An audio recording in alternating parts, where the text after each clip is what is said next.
attacking situations. One of the things that was kind of interesting the last game is how in the second half, despite the result, we did see Nathan getting forward into the attack and showing off some moves and hitting some attacking type passes.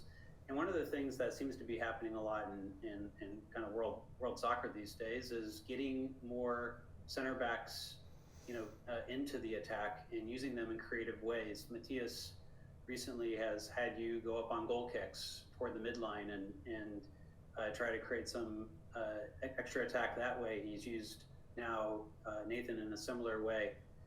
What do you think about this kind of creativity in attacking that we're starting to see more and more center backs getting used to create attacking advantages more so than their traditional roles?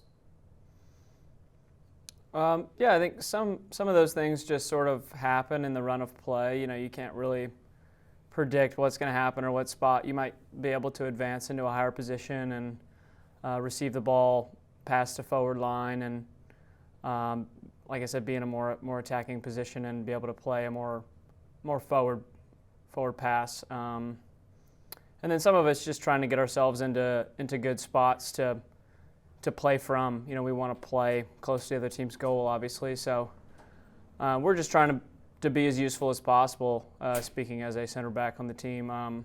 Just trying to help the team, whether that's building from the back and trying to get our playmaker guys on the ball, or trying to win balls in the air, trying to be effective on set pieces.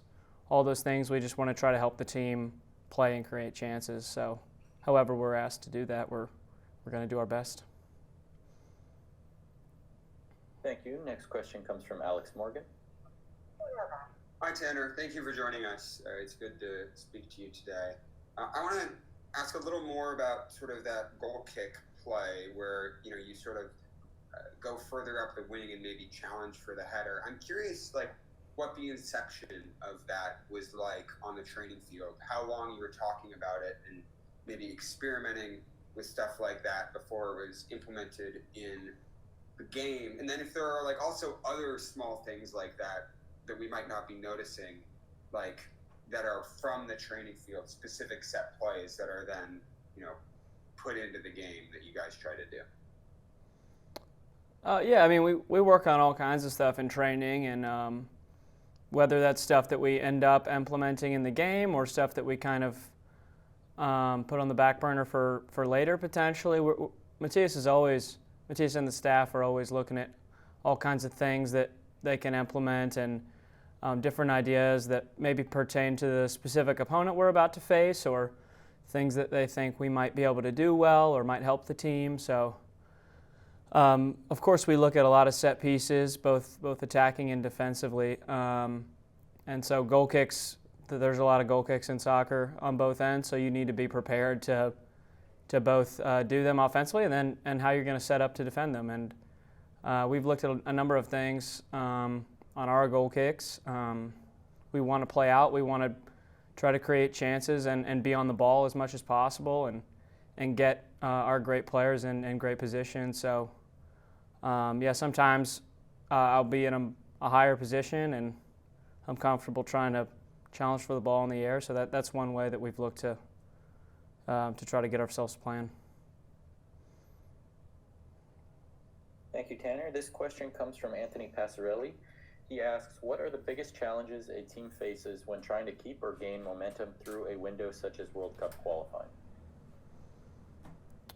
Yeah, well, there are these periods of the season where you're playing really frequently, once a week, maybe twice a week or 3 times a week, and then the games come quick and fast, and there's kind of good and bad things that come from those patches of play where maybe you're not getting as much rest as you would like, or you're not on the training ground as much because the game volume is so high. But at the same time, you're in kind of a rhythm of games, and then those things kind of reverse when you have sort of an international break and a break in games where that quote-unquote rhythm is a little bit disrupted. But we're happy either way. We're playing games, we're in a rhythm, but if we get a little break, then that's great. We get time to really work and really go at things on the training ground and kind of give ourselves a reset and try to push for the next phase where there's going to be a lot of games coming up again. So that's just kind of how a season goes. There's ebbs and flows or periods where there's more games and less games. So. Thank you. We're going to take one final question from John Rojas. Thanks, Jay. Tanner, thanks for the time. With a lot more MLS minutes for you this year, is there anything that you change in your routine to take care of your body? I mean, diet or recovery is something that is putting you in the position to win more playing time?